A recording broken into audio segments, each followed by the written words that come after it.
Hello everyone guys, hello, kamusta mga kapango, and ayan, it's nice to be back. It's a dog scaring tip yung ating topic ngayon.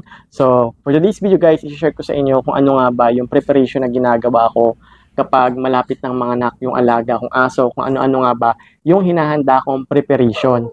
So kung interesado ka sa video na to para malaman mo kung ano ba yung mga dapat mo ring ihanda, so please stay and keep on watching.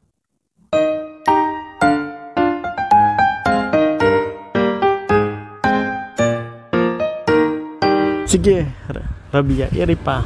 Iri mo pa, Rabia. Iri pa. Push! Yes!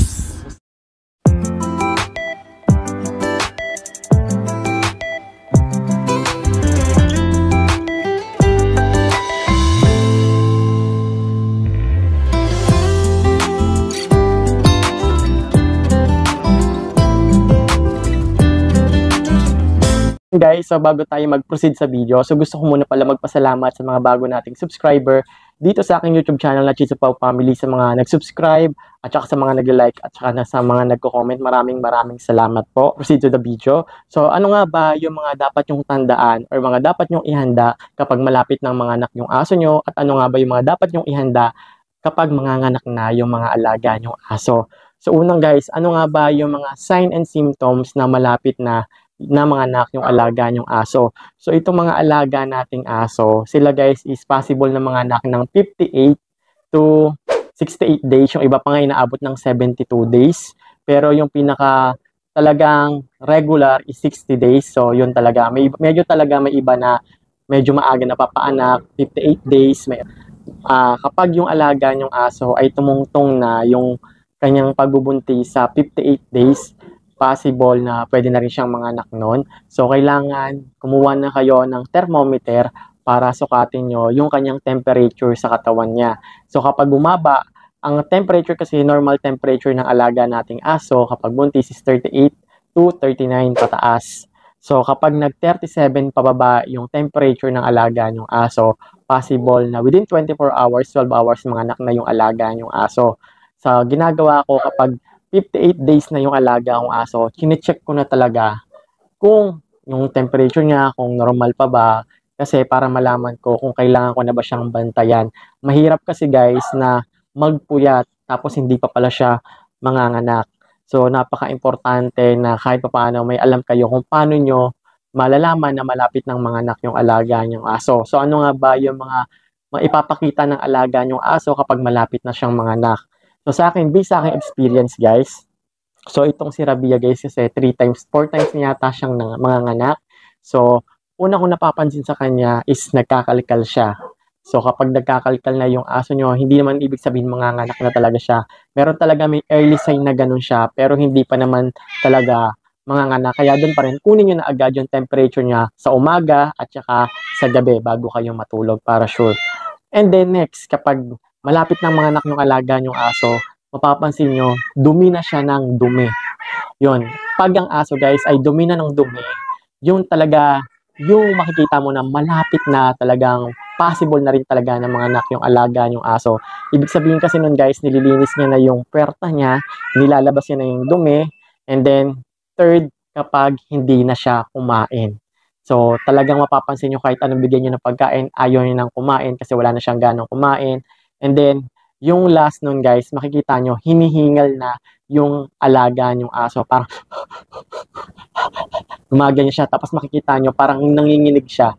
Kasi nga mababa na rin yung body temperature niya. So, ako kahit mababa na yung body temperature niya, meron pa rin akong electric fan para kahit paano, hindi naman masyadong mainitan siya. So, yung ganito naman, malayo naman yung electric fan, hindi naman siya nakatutok.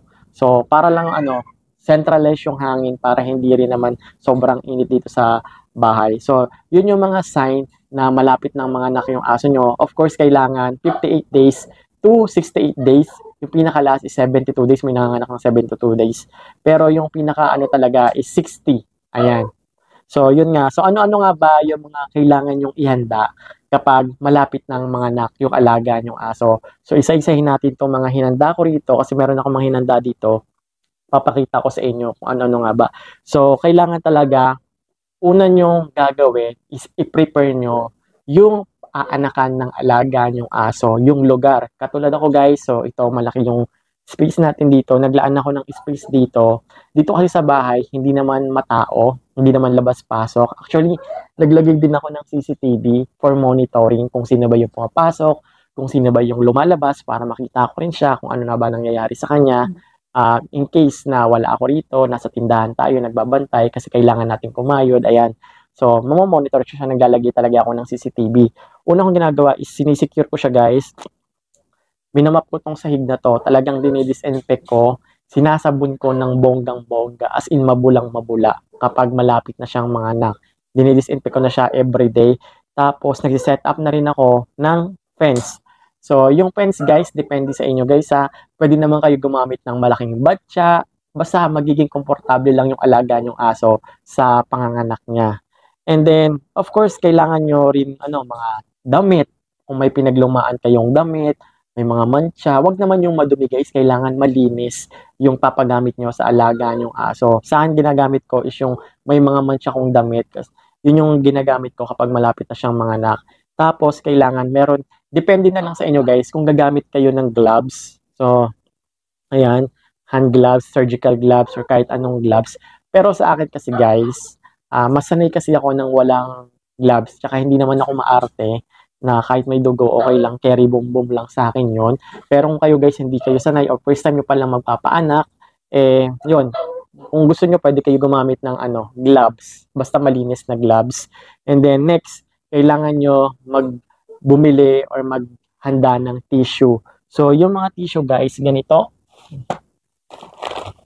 Ayan. Merong mga towel tissue, mas maganda yung towel tissue kasi mas malalaki siya, mas malalapad. Pero kasi sa akin guys, puppy naman siya. Yung mga ganitong tissue, pwede na pang pop dry sa mga puppies na lalabas sa kanya kasi napaka-importante na mapatuyo nyo agad yung alaga nyo, mga newborn puppies para hindi rin sila lamigin. So kapag meron na kayo nito, syempre kailangan nyo bumili ng bumbilya guys, yellow bulb. Yellow bulb tapos lampshade. Meron naman na bibiling lampshade, yung kiniklip lang. So, ikiklip nyo lang siya rito para mainitan yung mga puppies, para protection yon, para hindi lamigin yon. Maganda kasi kapag merong yellow bulb yung mga puppies. And then, kailangan nyo meron kayong scissor, katulad nito. Kahit anong scissor guys. Ayan, pwede na yung ganito. So, ang pagkat ng pusod guys, kailangan 1 inch. Simula sa pusod ng alaga nyong puppy, so, kailangan 1 inch. Wag nyo pong isasagad yung pagkat sa tiyan niya.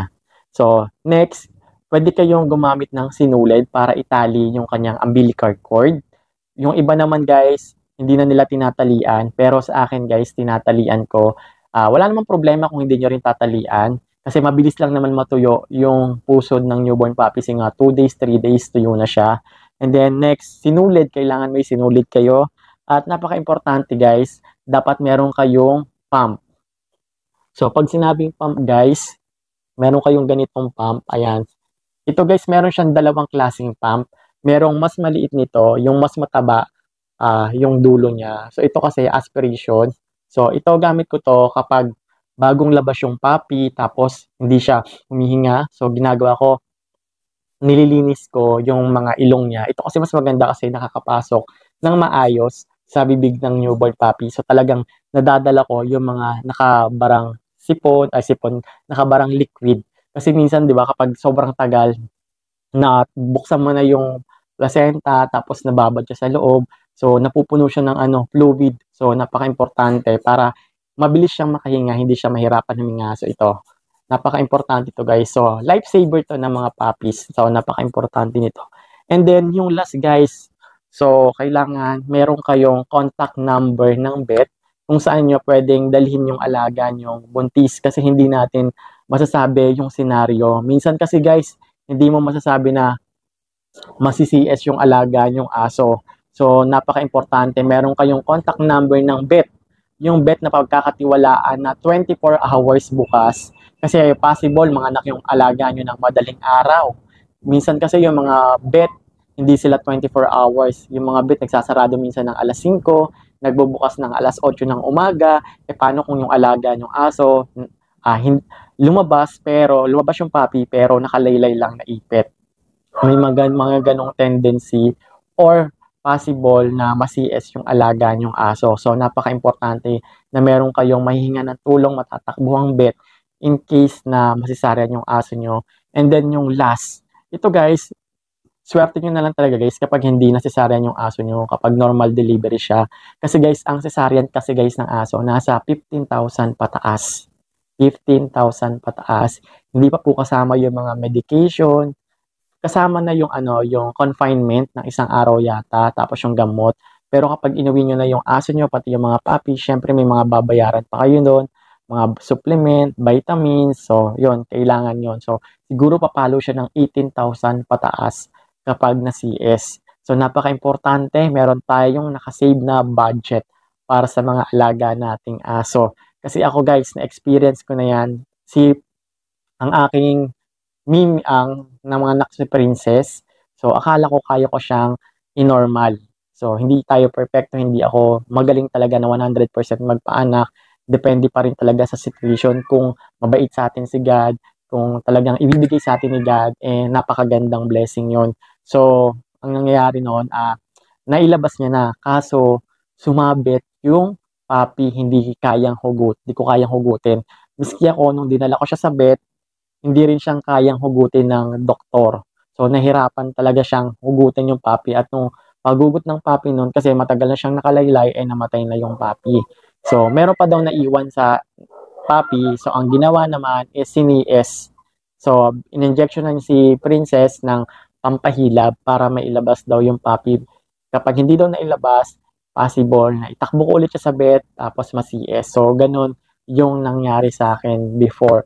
So, kaya napaka-importante na kapag gusto nyo ipagbuntis or mabuntis or mag-breed na aso, napaka-importante kahit pa paano meron kayong save in case of emergency. So, yun lang naman guys, yung mga tips na pwede kong i-share sa inyo na based po to sa aking experience sa pagpapaanak ng aso. So, I hope sana may natutunan kayo dito sa ating dog scaring tip. Paano nga ba magpapaanak? Ano nga ba yung mga dapat nyong ihanda or ano nga ba yung mga sign and symptoms kapag mga lapit ng mga anak yung alaga yung aso. So, sa pagpapaanak guys, hindi naman siya mahirap.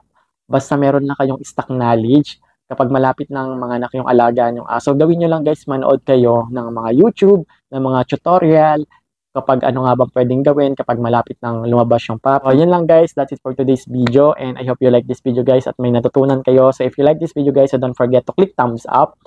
Please support my YouTube channel, subscribe at huwag niyo kalimutan na i-hit ang notification bell icon on para ma-notify kayo sa mga susunod nating panibagong video na gagawin dito po sa aking YouTube channel.